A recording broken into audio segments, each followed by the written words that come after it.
Samma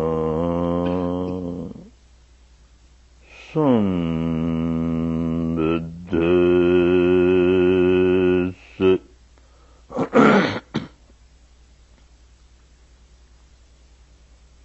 Namo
Sangham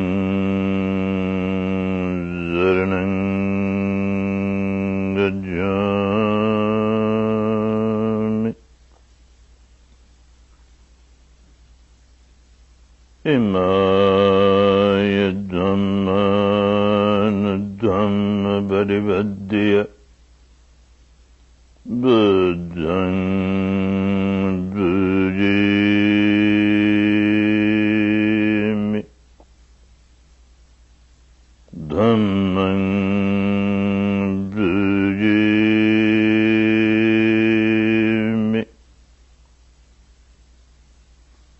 Sangham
bhavatu me jayamangalam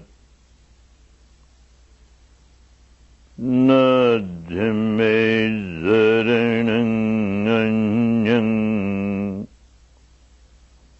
dhamma me zaranangvaram etena zajavajene bhavatu te jayamangalam nadhime zarananganyam sangha me zaranangvaram etena sajavajene bhavatu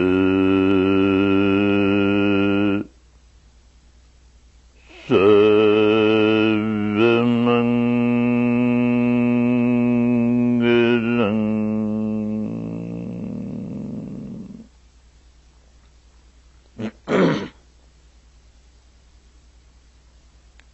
Itipitsu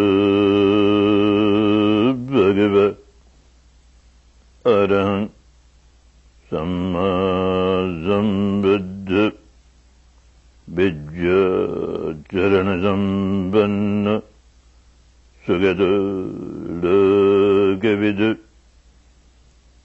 anuttara parisadam asarati sattadeva manussanang buddha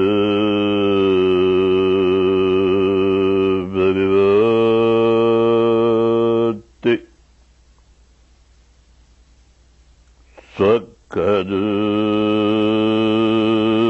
bhagavata dhamma sandiddiga akkalika VIPASSIga abhaneyiga pachatang veditavya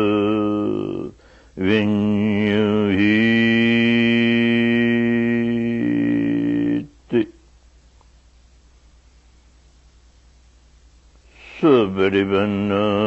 sabarivanam bhagavata savagasanga Ujjabarivanam bhagavata savagasanga Nyayabarivanam bhagavata savagasanga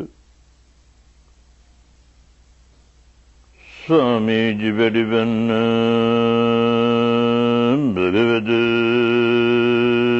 savagasanga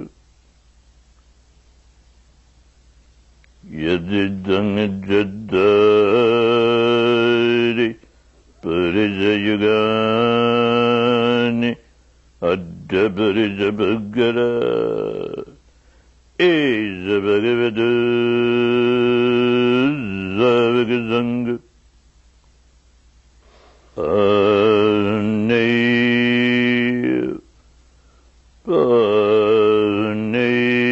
paneya Dagganeya Anjali Karaniya Anuddarang Panyaggetang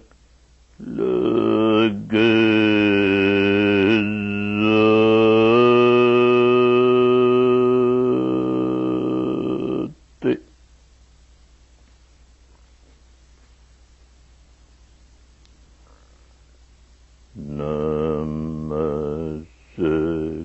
Namaskari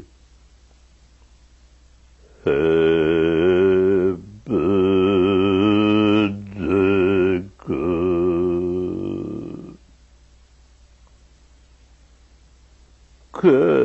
कैसे करना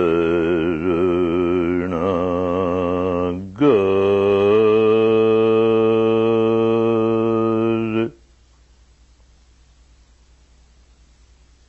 दुख मिटावन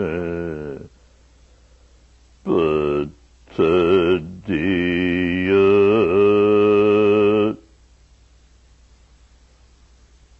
सखी करण नमस्कार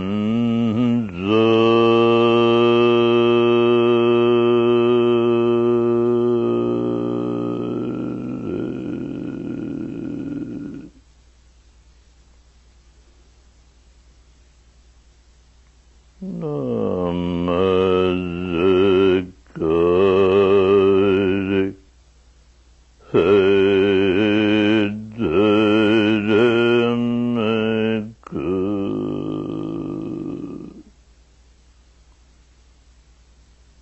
कैसा पावन पंथ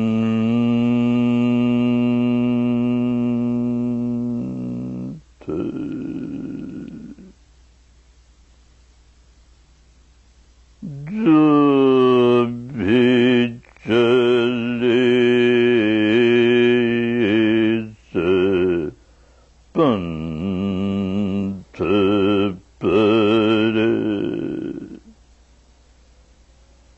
वही बन गए संत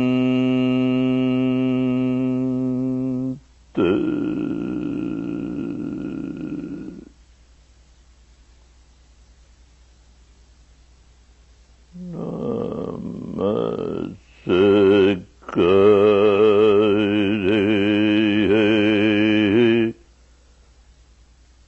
संग को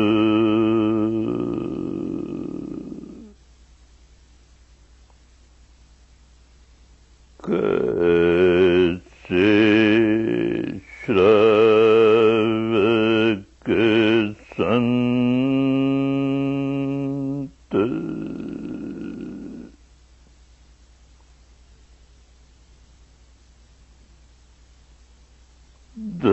धर्म धारे उजले हुए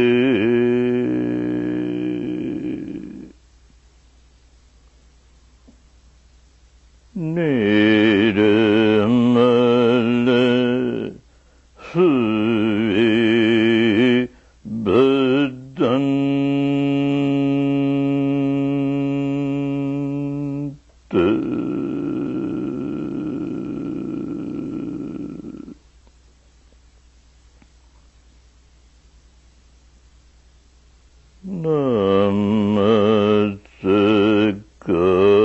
नमस्कार जननी जनक है उपकार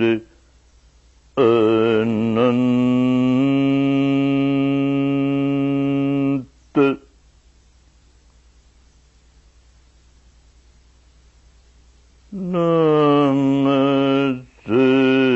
नमस्कार अरिहंत सब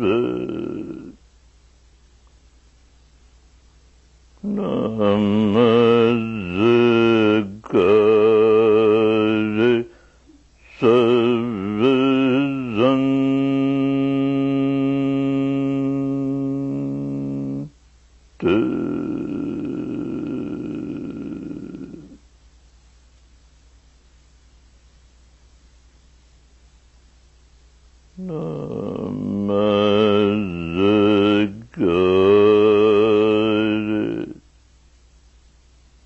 नमस्कार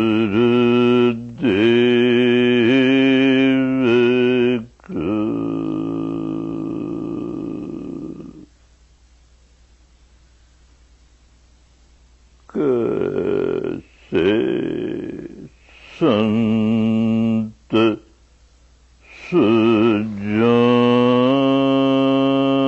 सुजान कितने करुणा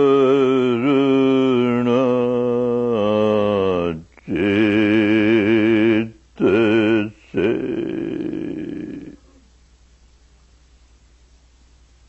दिया धर्म का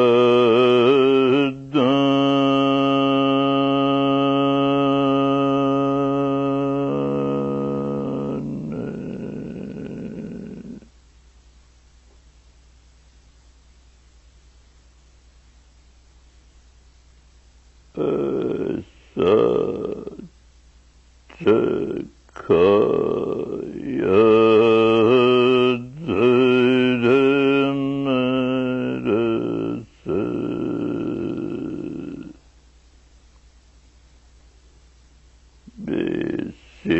बेसियन रसन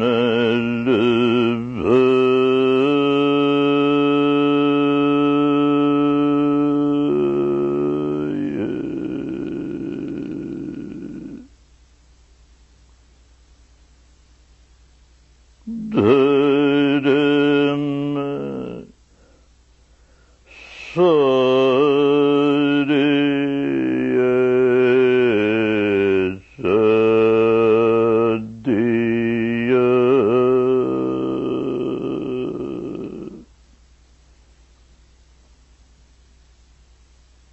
छिल के दिए छुड़ा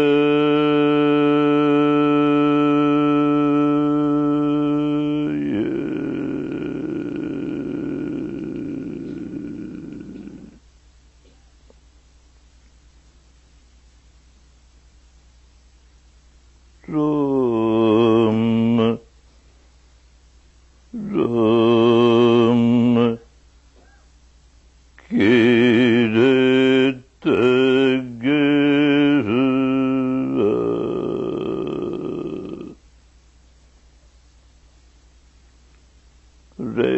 रेनन चुकाया जो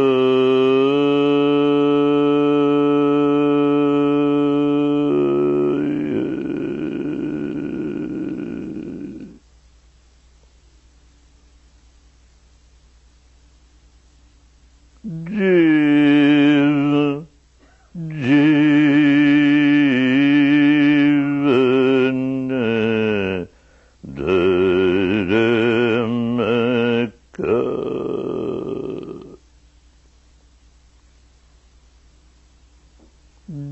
जीव जीवन धर्म का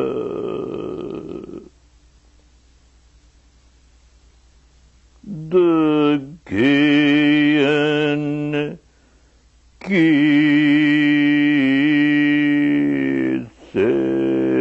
सेवा करूं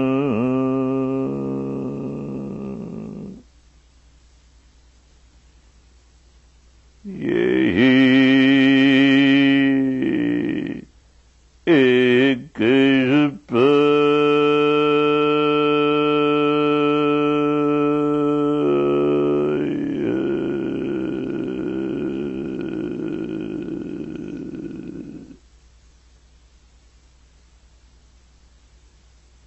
इस सेवा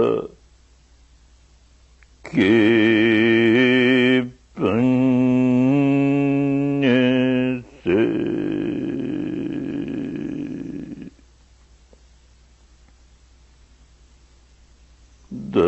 धर्म उजागर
Covering one day after the other. One day after the other, we have come to the closing day of the 10 days Dhamma seminar. When you started your work, you surrendered yourself, surrendered to this technique. It was very essential. Otherwise, one does not give fair trial to the technique. One joins a camp like this to give a trial to the technique, to give full justice to the technique. And that is possible only when one works exactly as one is asked to work. And that is possible if one surrenders. Otherwise, all the 10 days one keeps on generating doubts, skepticism, and one does not work. If one does not work, how can one understand the real benefits of this technique?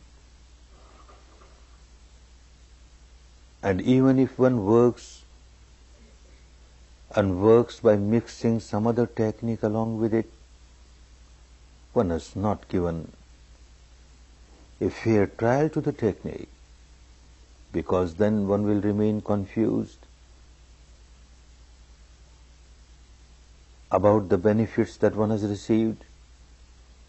One may be thinking that I got this benefit because of the technique which I mixed with it. One will not be sure that the benefit is because of this particular technique. So without mixing anything else, one has to give a fair trial to the technique. For that purpose, surrender was very important. You all surrendered. You worked very seriously, diligently, honestly, and gave full justice to the technique. This surrender was only for 10 days. Now 10 days are over.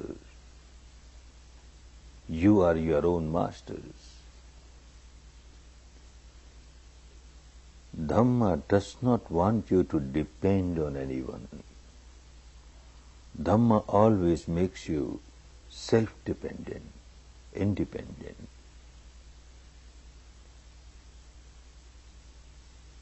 Having given the trial to the technique, going back home, very calmly, you will review as to what you learned here these 10 days. Whatever you have learned here, if you find that it is logical, pragmatic, reasonable,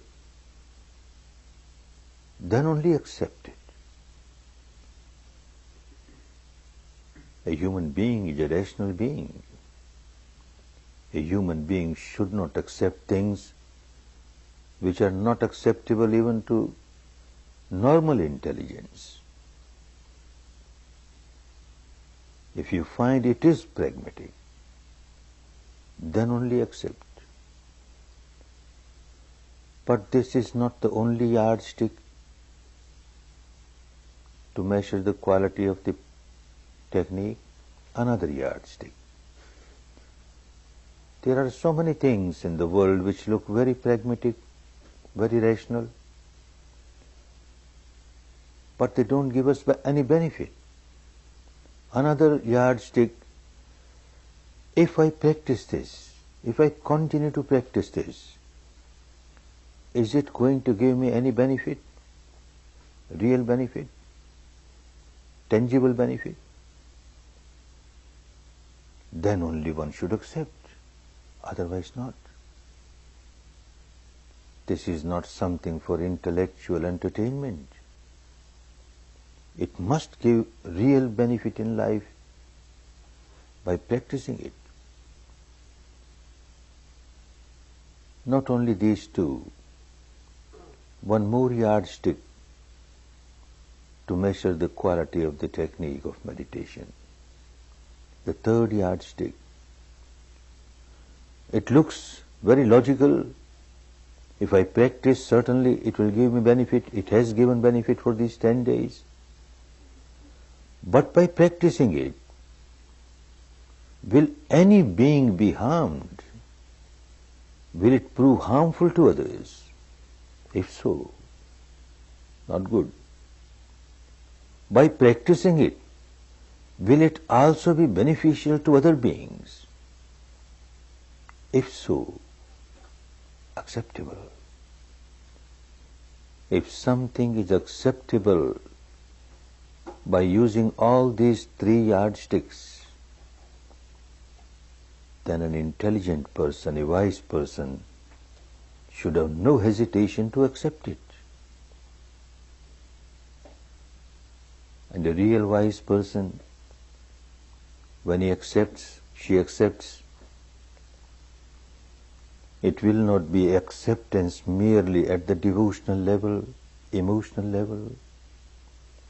It should not be an acceptance merely at the intellectual level. Now the acceptance should be at the actual level, at the level of practice.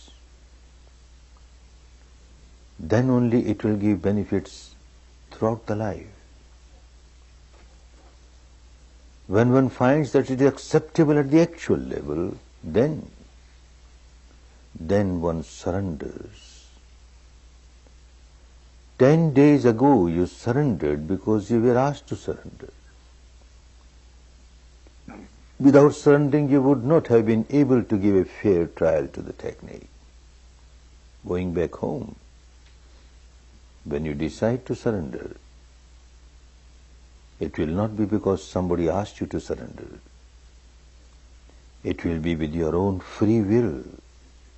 Now you have understood. This is the path for me. This is the practice for me. It is so universal, so scientific, so logical, and so result-oriented. I have to live this life. So I surrender to Dhamma. Not with a time limit. Now the surrender will be with a free will, and it will be for the whole life.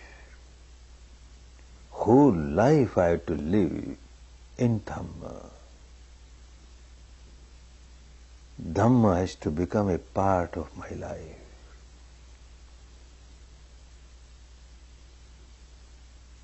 Without Dhamma, the life will be purposeless. The life of a human being is a real life of human being if one applies Dhamma in life, practices Dhamma. So one surrenders and tries to live the life of Dhamma, life of Shila, morality, life of Samadhi, developing mastery over the mind, life of Panya, developing one's own wisdom to purify the mind, life of Metta, Karuna, love, compassion, goodwill for all others. One has to live this life. Dhamma is Dhamma only when it is applied in life.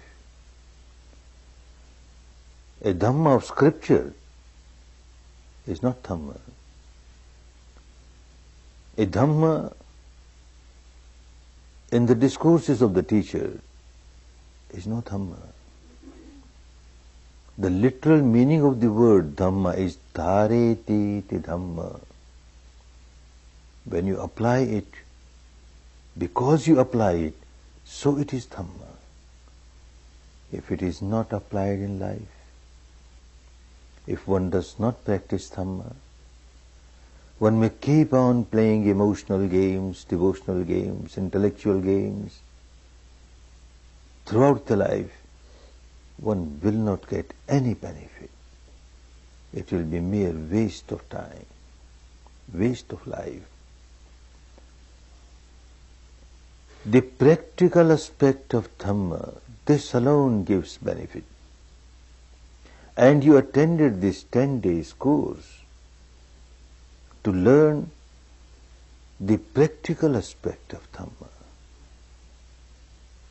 How to apply Dhamma in life. This is what you had been doing last 10 days. From morning 4, 4:30 till night 9, 9:30, you are working. Very scrupulously living the life of Shila. Very diligently practicing Samadhi. And very wisely developing your Panya and purifying your mind. All practical.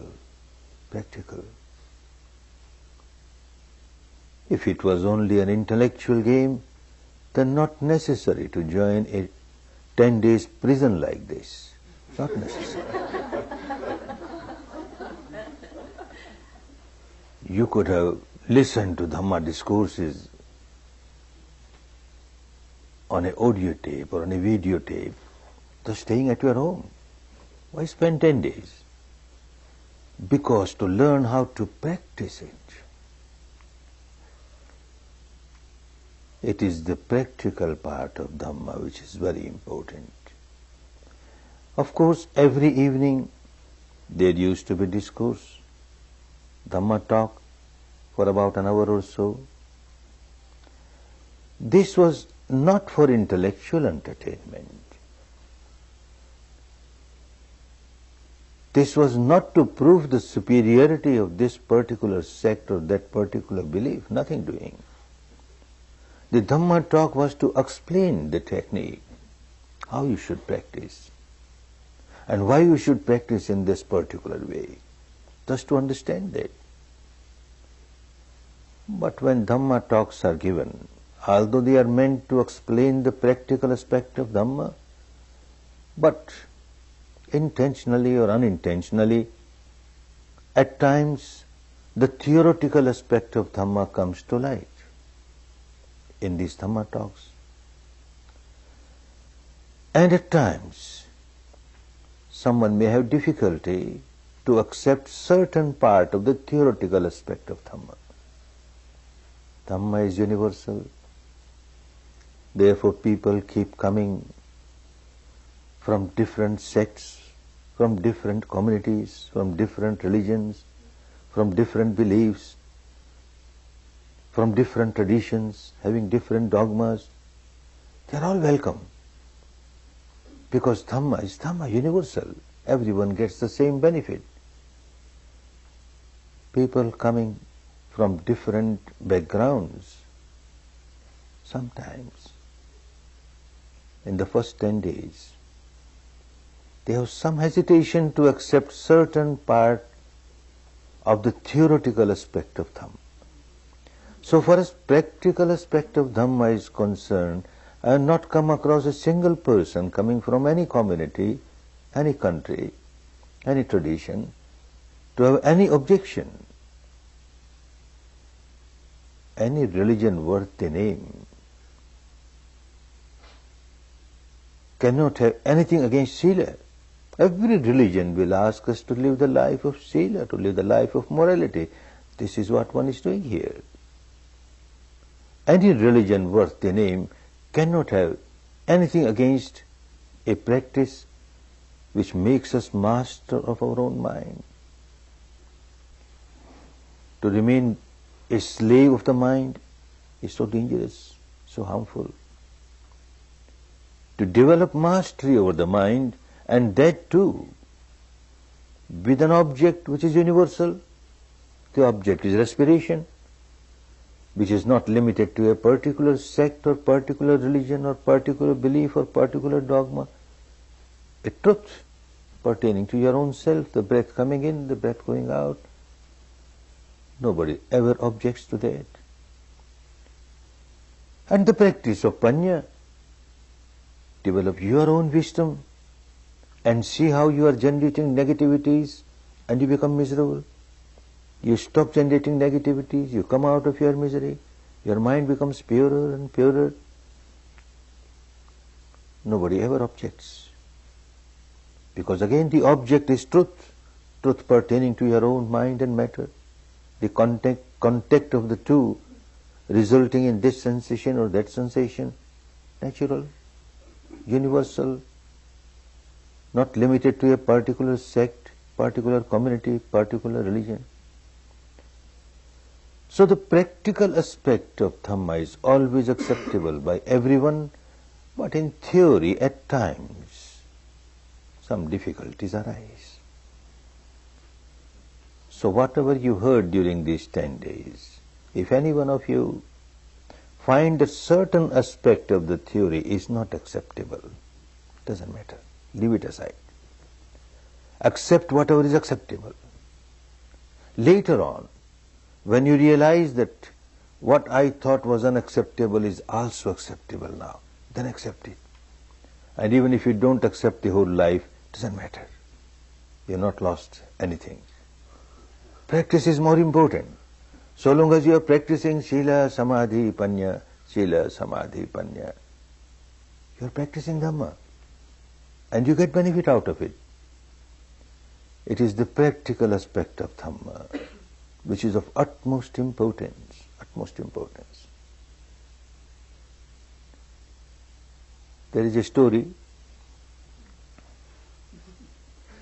a professor, young professor, not matured in life, but very highly educated, number of alphabets after his name. a long tail of alphabets, was traveling by a ship,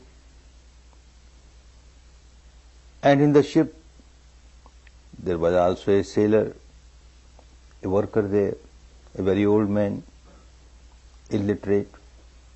Sometimes he will come to the cabin of the professor, listen to his words of wisdom, what an intelligent person, what a learned person, wonderful person. And one day, after some talk when the old man was leaving, the professor asked him, "Old man, have you studied geology?" "What is geology, sir?" "I don't know. I've never been to any school, I've never been to any college. Please tell me, what is geology?" "Geology is the science of the earth. Have you studied?" "No, sir. As I said, I have not studied anything." "Oh, old man, so unfortunate. You have not studied geology. You have wasted 1/4 of your life." The old man, very sad, with a long face, goes out. Such a learned person says, "I have wasted 1/4 of my life." Certainly, I must have wasted 1/4 of my life. Next day when he came, again after long talk, when he was leaving, again the professor asked him, "Old man, have you studied oceanology?" "What is that, sir?" "The science of the ocean, the sea." "Oh no, sir, I have not studied anything." What an unfortunate person. You wasted half of your life. Old man, very sorry, I have wasted half of my life. And third day again he was questioned, "Old man, have you studied meteorology?" "What is this, sir? I never heard this name." "Science of the wind, the rain, the weather." "No, sir. As I said, I have never been to any school or college. I have not studied anything." "Old man, you are so unfortunate. You have not studied geology, the science of the earth on which you are living. You have not studied oceanology, the science of the sea on which you travel every day. You have not studied meteorology, the science of the wind, the rain, the weather which you encounter every day. Very unfortunate. You have wasted 3/4 of your life." "Old man, very sorry, I wasted 3/4 of my life." The next day it was the turn of the old man. He came running. Professor, sir, have you studied swimology?" "What swimology? Can you swim, sir?" "Oh no, old man, I can't swim." "I am so sorry, Professor, sir. You have wasted all your life. There is a shipwreck now, and this ship is going to sink. Those who can swim, they will reach the shore there. Those who can't swim, I am so sorry for you."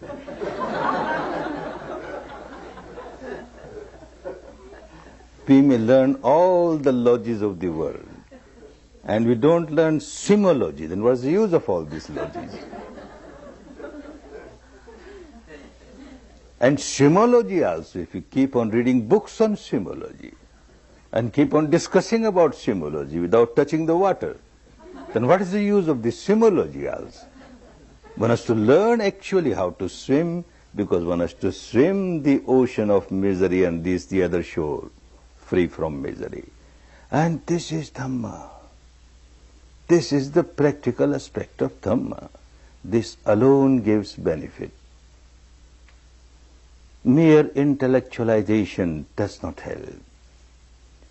Mere devotionalization does not help.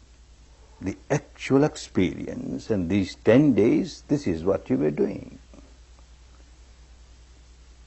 As I said, the practical aspect is of utmost importance, but in theory, if you find some difficulty, take it out, nothing wrong.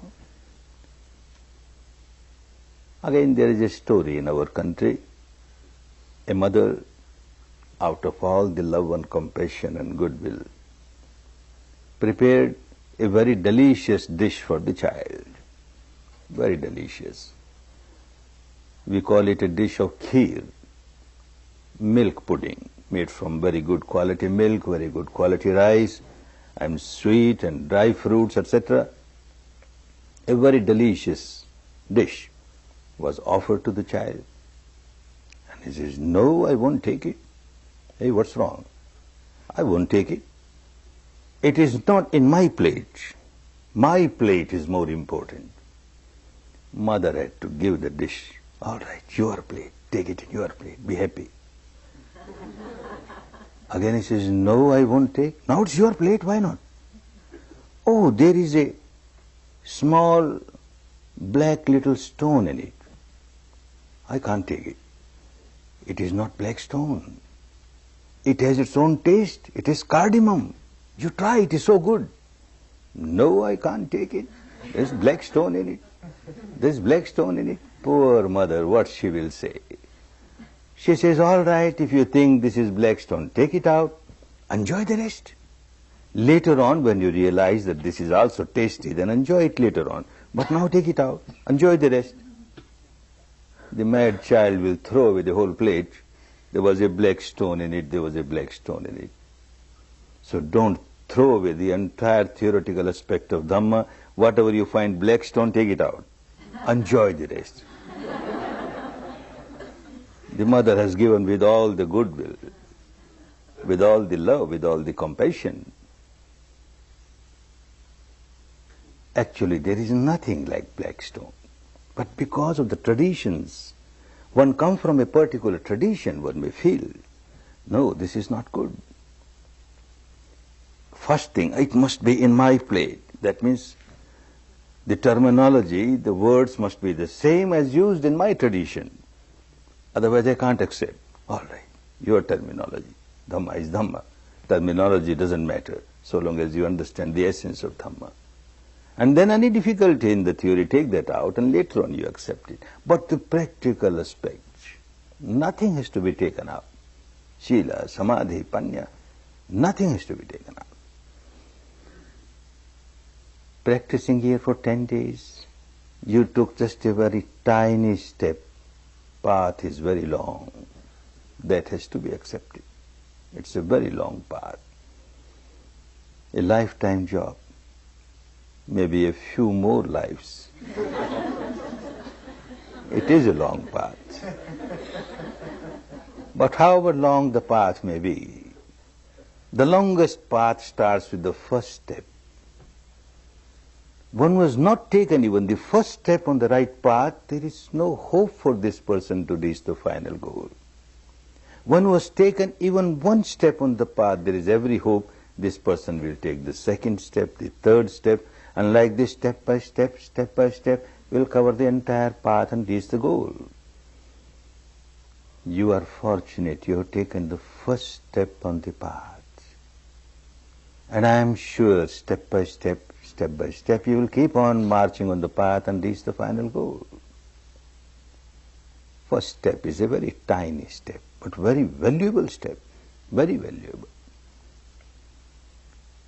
I don't devalue what you practiced here, but the fact has to be accepted that this is a very tiny step on the path, and path is very long.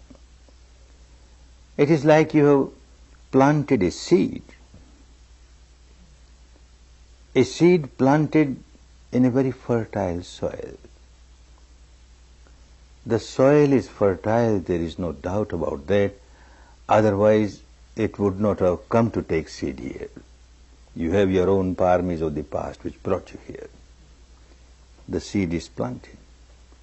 However good quality the seed may be, however fertile the land may be, yet if proper service is not given to this plant, this seed, one does not get fruits. A small little plant has sprouted out of this seed during these 10 days, and now you have to serve it. Like an experienced gardener gives all service to small nursery. This is a small nursery now. You have to keep a fence around it so that a cattle may not come and eat it away. You have to give proper water at proper time, proper sunshade, proper sun at proper time, so that it grows. It grows, it grows.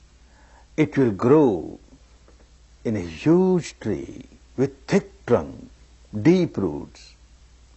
then it will not require any service.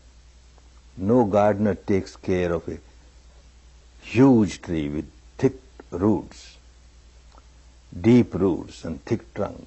Not necessary. On the other hand, this very tree, which took so much service, starts giving us now. Whatever it produces for us. All the flowers, the fruits, the shade, everything is for us. Similarly, this tiny little plant of Dhamma, which has sprouted out during these 10 days, you have to take great care of it at the initial stage. You have to keep a fence around it so that the cattle may not come and eat it away. You have to give proper water at proper time. All the service necessary. And when it grows into a huge tree, then no service necessary. It will start serving you in every aspect, every way. What fence? Which cattle will come and eat it away? Going back home, you will meet your relatives, your friends, members of your community, of your society, and certainly out of inquisitiveness they'll ask you where you went, what you did. And Dhamma is the open book, no secrecy. You will tell, I did this, I practiced this, I practiced this. And someone, a very confused person, will say, oh, but this is not our religion. This is not our religion. It is so dangerous to practice somebody else's religion.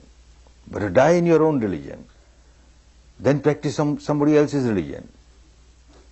And you will get frightened. And you stop meditation. Oh, the cattle has eaten away the plant, gone. You keep a fence. What fence? You tell this person, well, look, whatever I am practicing is within this fence, not beyond the fence. And within the fence is Sila, morality. If I live the life of morality, what objection you have got? How I am harming you or how I am harming the tradition? No harm. Within the fence is Samadhi. I am trying to be master of my own mind. I am trying to concentrate my mind with the help of respiration. What objection? There can't be any objection. Within the fence is Panya, wisdom, to eradicate impurities of the mind, to come out of the complexes at the deepest level of the mind. What objection? And within this fence is developing the good qualities of love, compassion, goodwill, service to others, selfless service. What objection? Nobody can object. Your plant is saved. No cattle is eaten up, and it will keep on growing. But you have to water it every day, morning and evening, 1 hour in the morning, 1 hour in the evening, minimum. You have to water it. A new student sometimes feels very hesitant. 2 hours of my day? I am such a busy person. How can I spare 2 hours every day? Oh no, this is too much. Initially, it looks too much. It is not too much. For the first 1 year, you have to take a very strong adhitthana, strong decision. Let me lose anything at the mundane level, I don't care.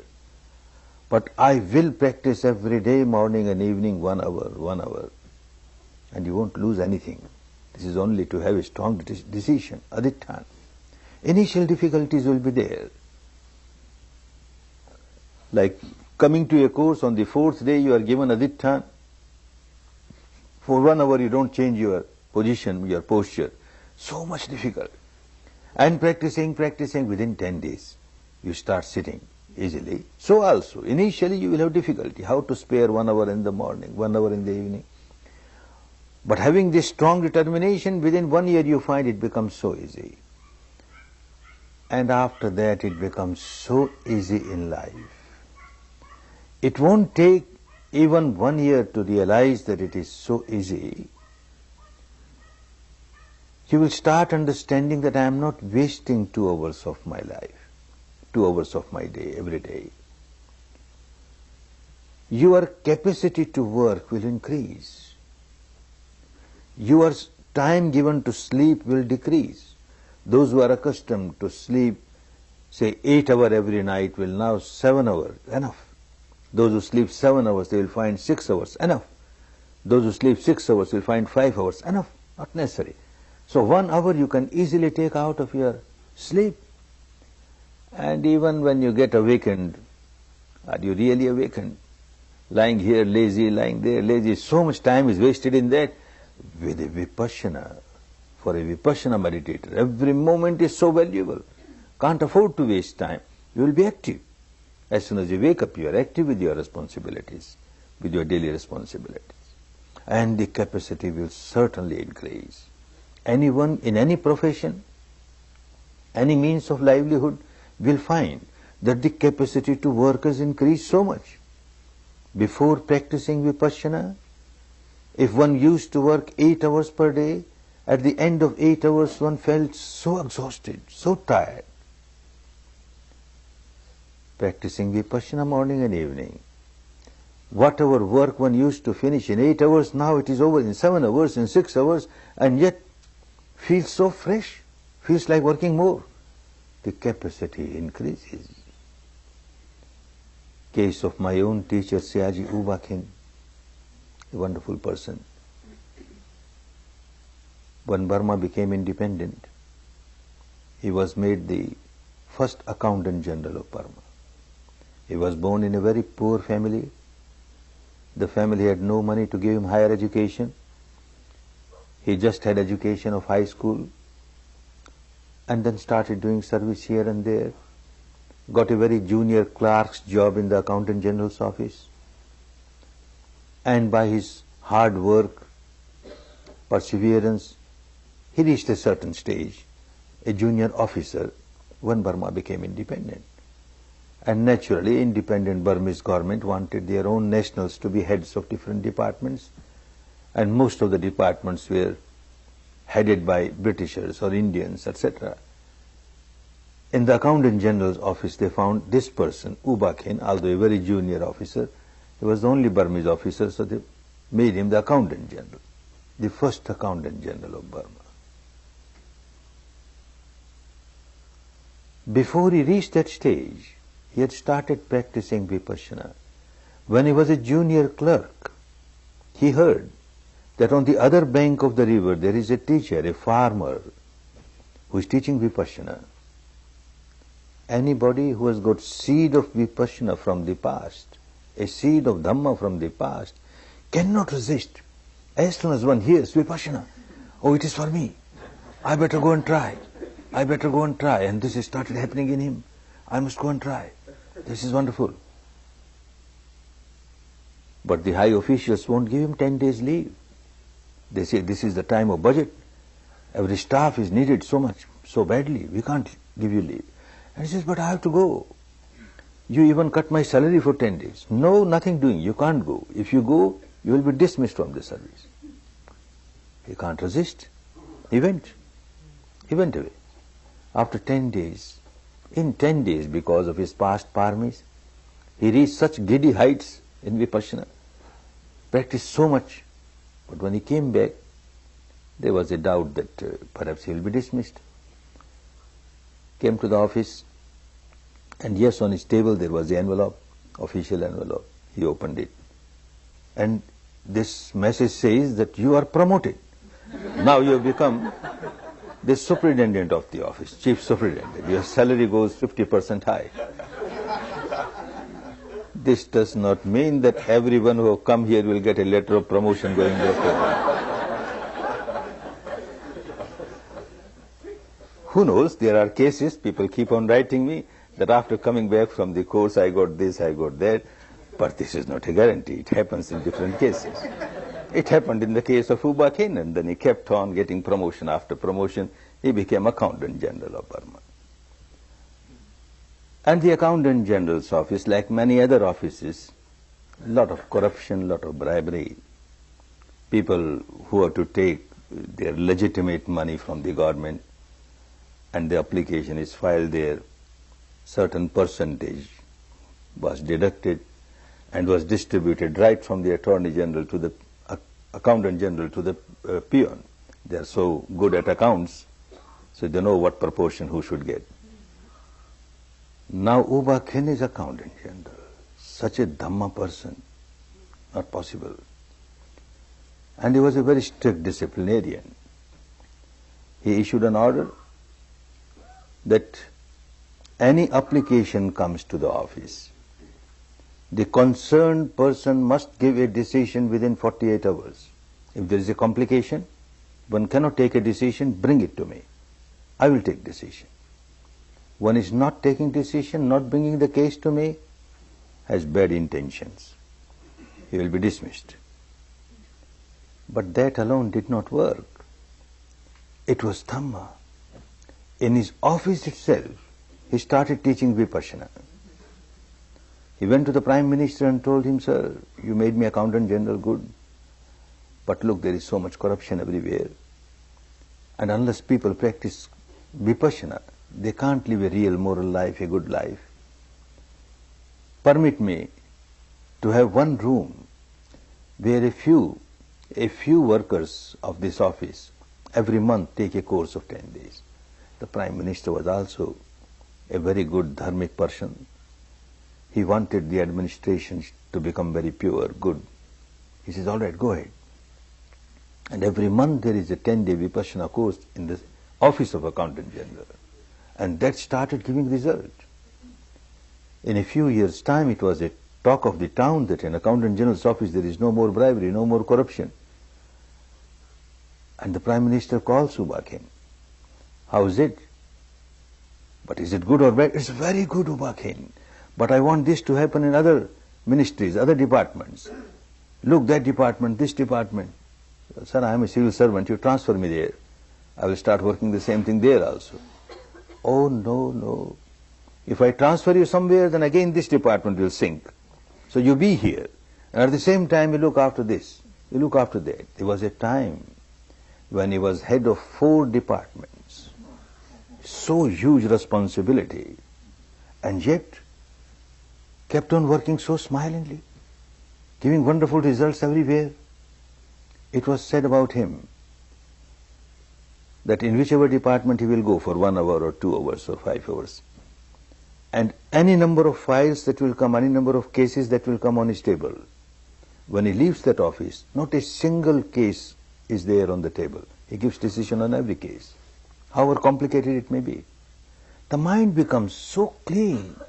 Any problem, you can go to the depth of the problem and give a quick result and right result. The capacity increases manifold, manifold. One works so much. Vipassana does not make one inactive. One becomes so active, capacity to work so much. People keep on asking me that this teaching is not to crave, not to have attachment. Without craving, without attachment, how can you work? How can anybody work? People work because they crave. People work because they have got attachment. Oh, because you have not learned how to work in a detached way.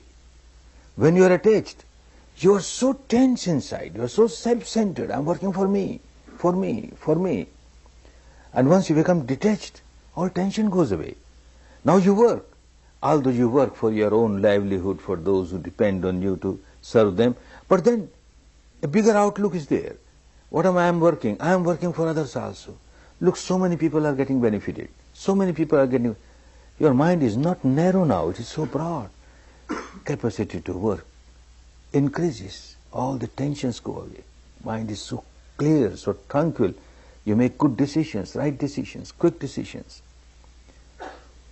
If this happened only in one person, Uba Khin, perhaps people will say that it was some miracle. It happens to so many. Students keep on writing me, my own experience is there, and students keep on writing me that when I have started practicing Vipassana every day, morning and evening, the results of my profession are coming so good. I live such a peaceful life, such a harmonious life, and I am so successful in my mundane life also. Dhamma is for both mundane as well as supramundane. Therefore, giving 1 hour in the morning and 1 hour in the evening, you are not wasting your time. For first year, all those who leave practicing Vipassana daily, they leave during the first year. Those who maintain for the first year, they maintain easily for the whole life. That is why I say, have adhitthana, a strong determination. For 1 year, whatever happens, I will practice morning and evening. Any time that suits you, which is suitable to your daily program, stick to that. It will be helpful. Any place that suits you, stick to that. On that place, maybe just 2 feet by 2 feet your seat where you sit and meditate, no other activity should be done there except Vipassana. Then you will grow vibration there. Later on you will start feeling good vibration where you daily meditate on the same seat. Like you get good vibration coming to a center like this, where people only meditate Vipassana, no other activity.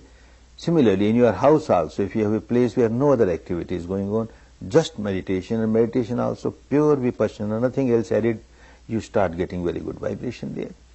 Same time, same place is very helpful, but it is not absolutely essential. Being householder, sometimes you may be traveling. You can't have the same place, you can't have the same time, then any time, any place. But don't miss your daily sittings of 1 hour in the morning, 1 hour in the evening. Besides that, although very little, just 5 minutes, but I have seen it gives wonderful results. When you go to bed, lying down, closed eyes, you feel sensation anywhere, anicca, anicca, anicca, at least 5 minutes before you sleep. And morning as you wake up, you must wake up, and it will become a habit. You will wake up with the awareness of anicca, anicca. You sleep with the awareness of anicca, anicca. You wake up with the awareness of anicca, anicca. Just 5 minutes, good enough. You will find whole night this mad mind, the unconscious mind, which keeps on craving aversion, now got a wonderful job. Anicca, anicca, anicca, whole night will be feeling anicca everywhere. It gives wonderful results. Don't miss that.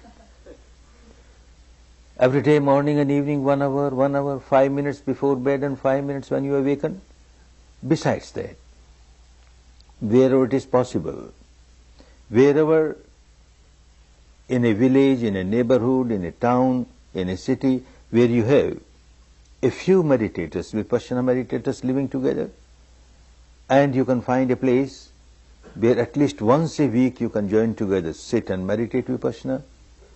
A joint meditation once a week is very helpful, but that is wherever it is possible. Say whole week there was some storm in your life and you could not meditate properly, not even anapana. You can't feel any sensations, your mind is so unbalanced. And then at the weekend, you sit with a few Dhamma brothers and Dhamma sisters, the atmosphere gets charged with the vibration of Vipassana, and your battery gets charged because of that, and you can practice very well, and the whole week, next week, you are strong enough. So this weekly sitting has given wonderful results in many cases, but that is wherever it is possible. Those who live near, and if they can afford, they can come to a center like this. Those people who live near the center, they take advantage of the center. Besides this, again, unavoidable is a 10 days retreat every year. If you really want to get established on the path, if you really want to see good fruits of it in your daily life, that once a week, once a year, a retreat of 10 days is absolutely essential. You can join a camp like this, wherever there is a center, or wherever other camps are being organized. You don't have such facility, you are living somewhere far, then you can have your own self-course for 10 days. Now you know the technique very well. Just have a room where you can live secluded from others, and there must be somebody who can give you your morning breakfast and 11 o'clock meal. And the same timetable, the same procedure, the same technique, you start. You take refuge in Triple Gem, take 8 precepts, observe them, and 3 to 3.5 days anapana, and then Vipassana. If you inform your teacher, your guide a few weeks ahead. Good. But if you are not informed, doesn't matter. After all, what the teacher does, even now a teacher or assistant teacher, when they ask you to sit in front of you, there is no hypnotism, nothing doing. What you learnt yesterday, metta, first they will practice the same as they ask you to practice. And then they start generating metta. May you be successful. May you come out of your misery. May you not be disturbed by any bad vibration around. This metta, this love, this compassion. And the vibration of metta can reach anywhere, how far you are. So the teacher will just give metta to you, that's all. But even if you have not informed, you will be getting metta, because the law of nature is such. Law of nature is such. Every moment when you are generating a vibration of craving, aversion, ignorance, then all such vibrations in the world, you get tuned up with that. You start getting support from those vibrations, and your craving becomes stronger, your aversion becomes stronger, your ignorance becomes stronger, because you are tuned up with that kind of vibration. But when you practice Vipassana, you get moments when you generate vibrations which are anti-craving, anti-aversion, anti-ignorance. Then you get tuned up with such vibrations throughout the universe. The saints of the past or present, those who practice Vipassana, you get in contact with their vibration, and that vibration starts supporting you. The Dhamma starts helping, provided you work in Dhamma. If you don't practice properly, then you can't expect the results. These things which are least, minimum, and are most essential, morning and evening 1 hour, 5 minutes in the night, morning, early morning 5 minutes, wherever possible 1 hour weekly, but 10 days every year must. But more than that, if one gets more time, there is no restriction, more time. When you are busy with your daily responsibilities, in your profession, in your livelihood, whole attention must be on your work. This is your anapana, this is your vipassana, all attention on your work, so that you get good result in your work, in your mundane field. But whenever you are free, even during your daily work, you find that 5-10 minutes you got no work, all right, you are relaxing, open eyes, your mind inside, anicca, anicca, anicca, you become very fresh and again start working. Or somewhere you have to wait maybe half an hour or 1 hour, you got no work, and if you are not a good vipassana meditator, you start boiling, why I have to wait here, and you generate negativity. Now instead of that, you will say, be happy, if I have to wait, I have to wait. All right, I got this opportunity now, anicca, anicca, anicca. You remain so calm, so tranquil, so balanced. Make use of time. Whenever you find you are free, practice Vipassana. Whenever you find you are busy, then be with your work to get good results. Like this, although you have taken a 10-day course in the year and you find you got another holidays, 5 days are there, take a short course, 5 days course. People come to such centers for 2-day courses, weekends. They come Friday evening and go Monday morning. They worked here. They get benefit out of it. So make use of your time. Human life is such a valuable life. Why valuable? Because to purify the mind, to liberate the mind from all the impurities, this can be done only by a human being. Nature has given this wonderful faculty only to human being. What you have started doing, observing the reality inside, making an analytical study of mind and matter, understanding how the misery arises, the defilement arises, how it tries to overpower you, how you can come out of it. This kind of work an animal cannot do, a bird cannot do, a reptile cannot do, an insect cannot do. A human being has been given this facility, this faculty by the nature, or if you want to call the God Almighty, and if you don't use this wonderful faculty given to you, then there is no difference between a human life or a non-human life. Makes no difference.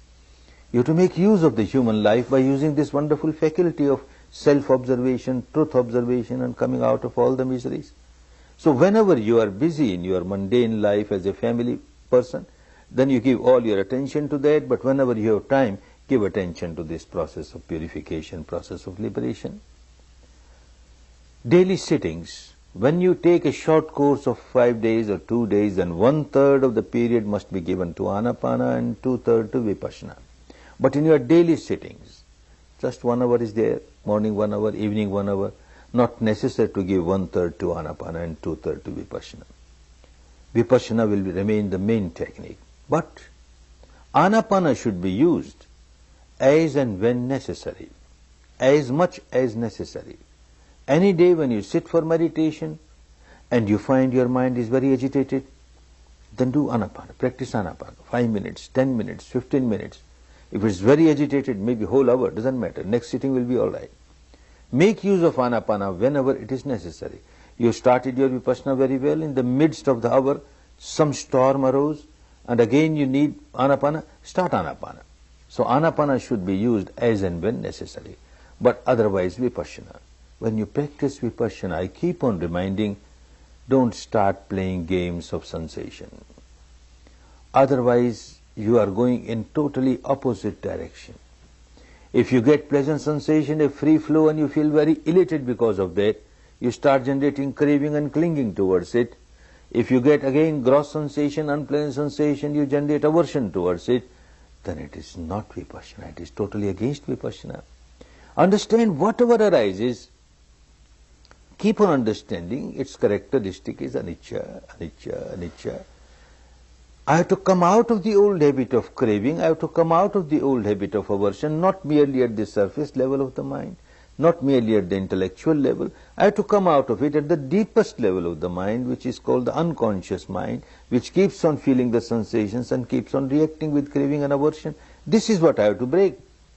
And if I multiply the same habit, I am not getting benefit of Vipassana, it is not Vipassana.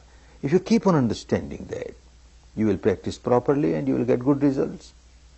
And also see that your practice every day should not become mechanical, moving from head to feet and feet to head, like you count your rosary and you forget what you are doing. This should not become mechanical. Whenever you find it is becoming mechanical and you are forgetting everything about anicca, everything about your craving, aversion or equanimity, then change a little, come back to Anapana. If you are moving fast, start moving slow. If you are moving slow, start moving fast, or start moving this way, this way. Come out of the monotony. And don't allow it to become mechanical. The main purpose should always be clear in your mind that I am doing this exercise every day, morning and evening, to change the habit pattern of my life. When I remain slave of this habit pattern and I keep on generating craving, aversion, it's a big misery for me, very big misery. I have to come out of my misery, and when I become miserable, I make others miserable. So I should not become an instrument to make others miserable.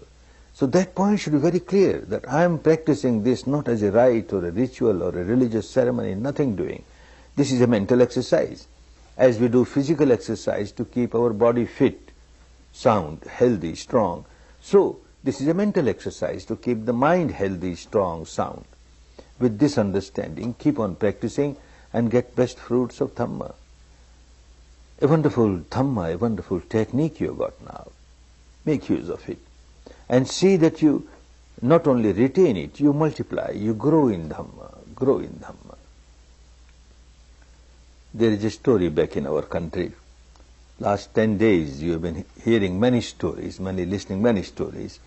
Perhaps your teacher is an addict of telling stories. And you are also getting addicted to listening to stories. So before we part, one more story.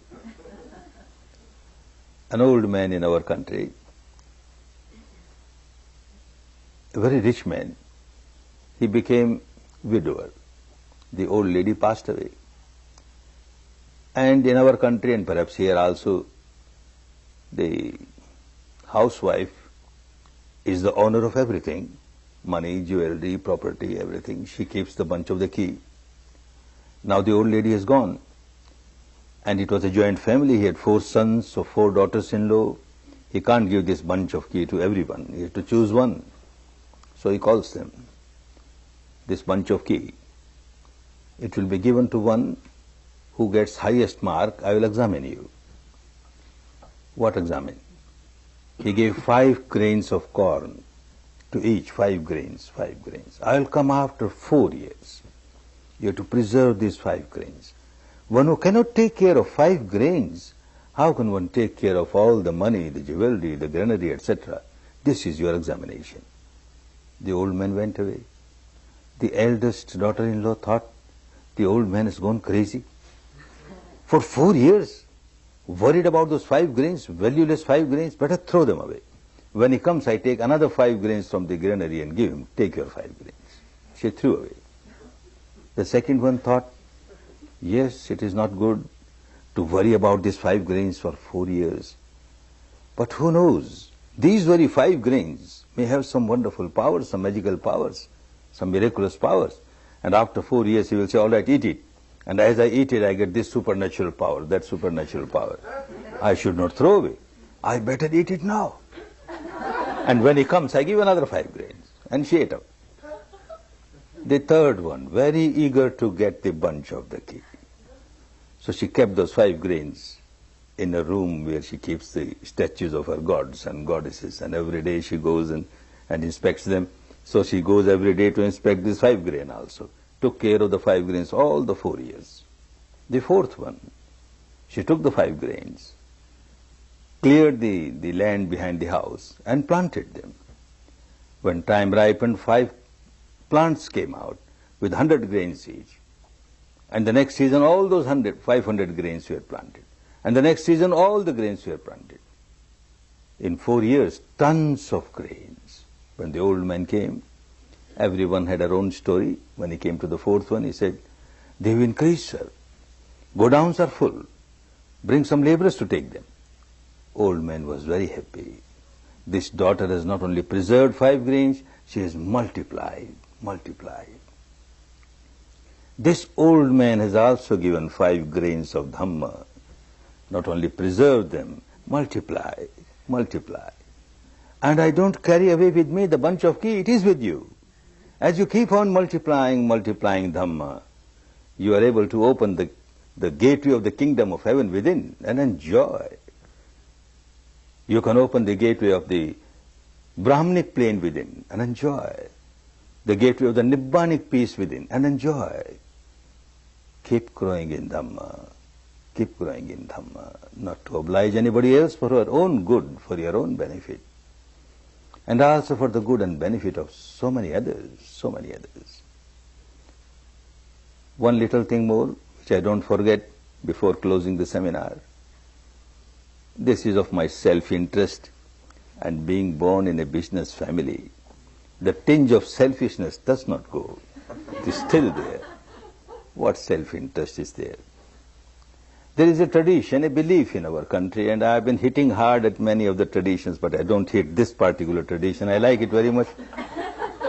The tradition is that if you learn any art, any technique from any teacher, and you don't give proper remuneration, we call it dakshina, guru dakshina, you don't give proper fees, proper remuneration, that technique will not work for you. I like this very much. This is wonderful. Everyone who comes to a course just to develop one's own parami, everyone gives some donation or the other, but that is for the coming students. That is for the facility of the coming students. What the teacher gets, and teacher must get something. A fat feast for the fat teacher. What fat feast for a fat teacher? Every day, morning and evening, when you meditate vipassana, and at the end of your sitting, when you say, I share my merits with all, you may remember me. If you don't remember, it doesn't matter. When you say, well, all beings share my merits, may all beings be happy, this is one amongst all beings. And your metta will be coming to me. This is your feast. Every day, morning and evening, you don't give this feast, the technique will not work for you. Keep giving your feast, Dhamma is so wonderful, such an invaluable jewel.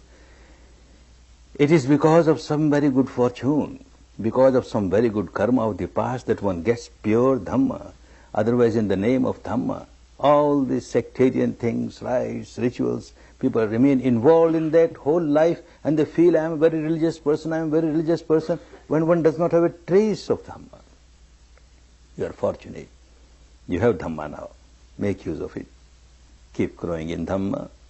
Keep growing in Dhamma for your good, for your benefit, and also for the good of and benefit of so many others, so many others. Before we close this Dhamma seminar, we better practice for a few minutes Metta Bhavana. Practice Metta Bhavana for a few minutes.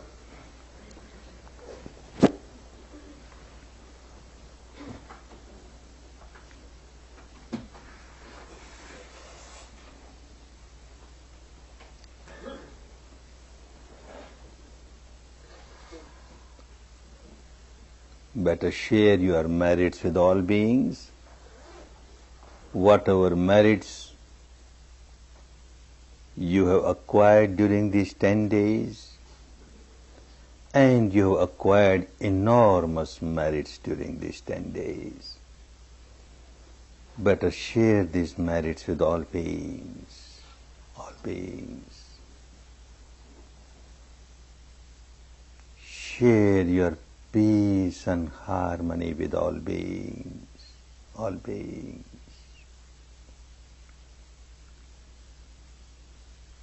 May all beings be happy.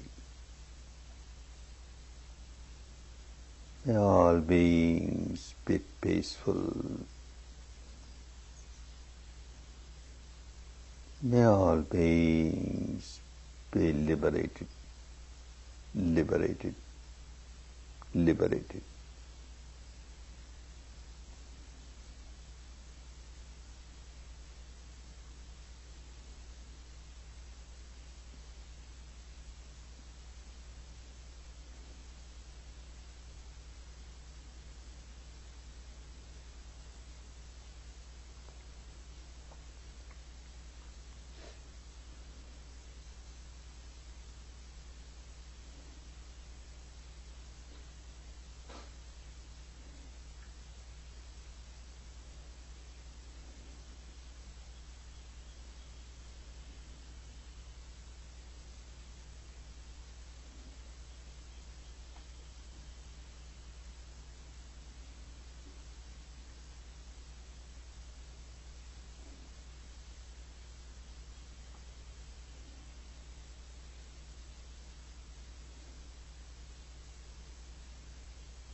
Servisu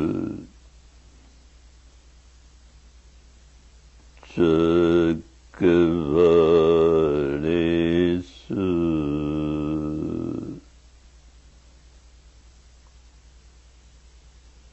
Yaka Deva Chabrahmana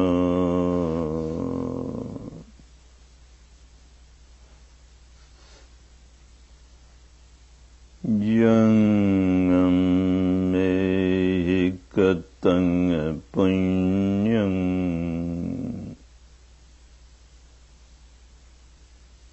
Sarvasambhati Sadhakam Sabetang Yanamodetva Samaga Sasanerata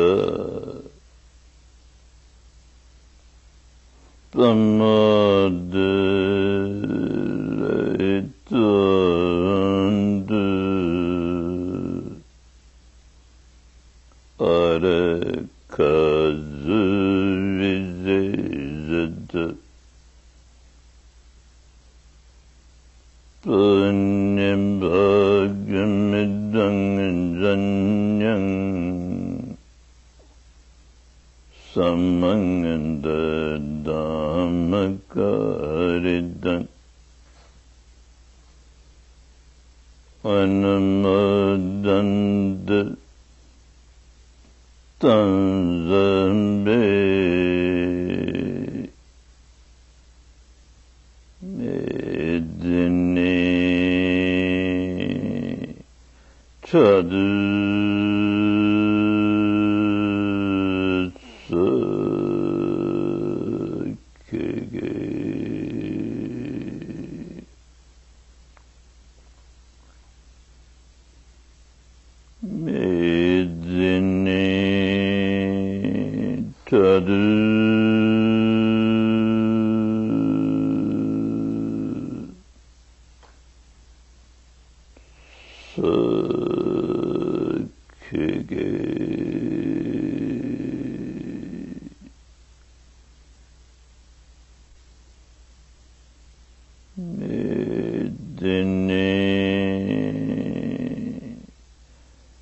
chadu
makarita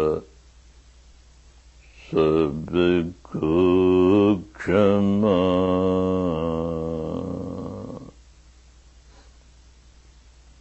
kare mujhe sabko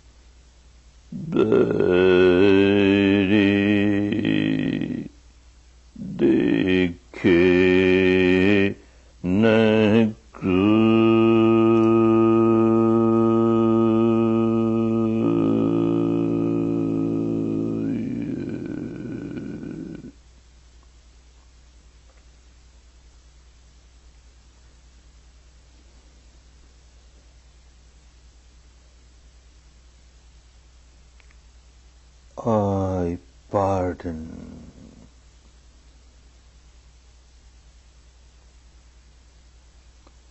I pardon.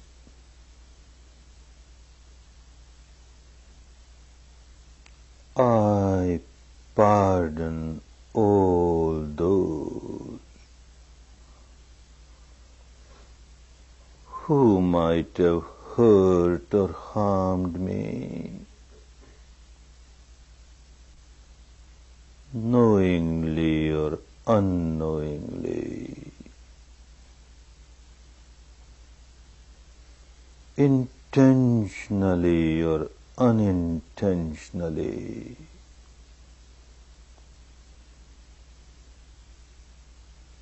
By their deeds of body, speech, or mind.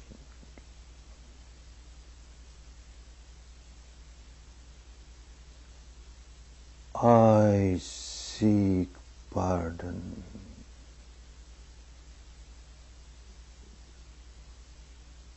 I seek pardon.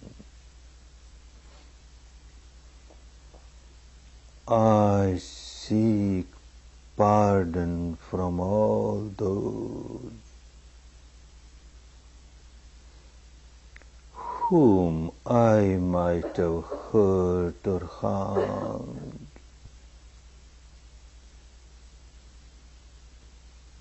Knowingly or unknowingly.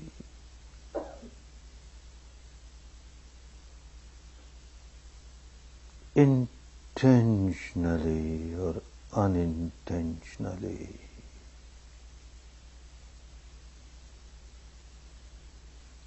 By my deeds of body, speech, or mind.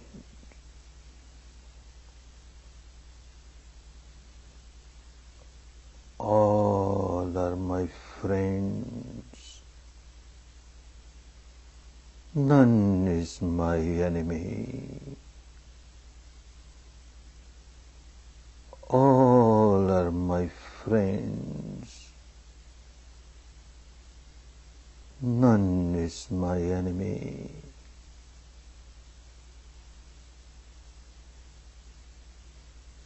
May all share my merits, my peace, my harmony, my Dhamma.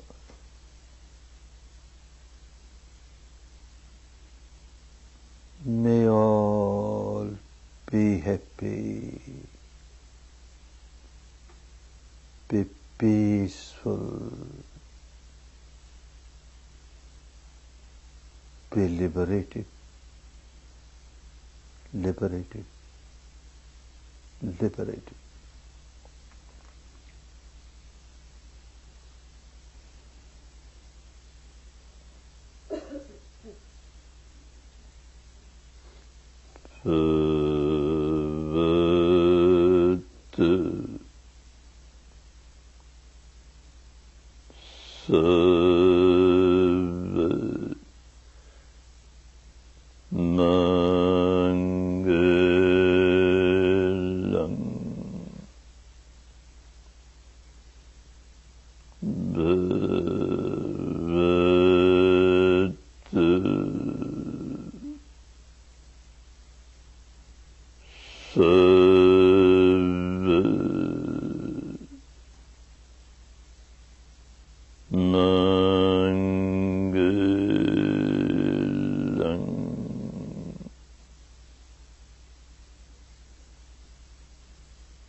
नमन करें सब धर्म को, धर्म करे कल्याण, धर्म सदा रक्षा करे, धर्म बड़ा बलवान,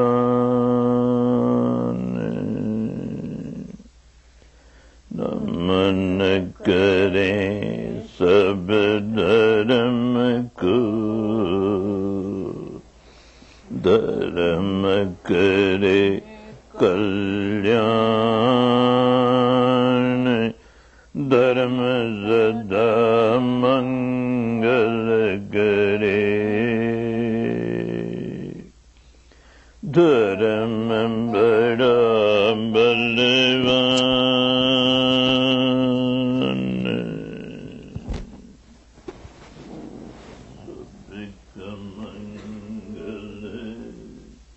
Sabrigamangale Sabrigamangale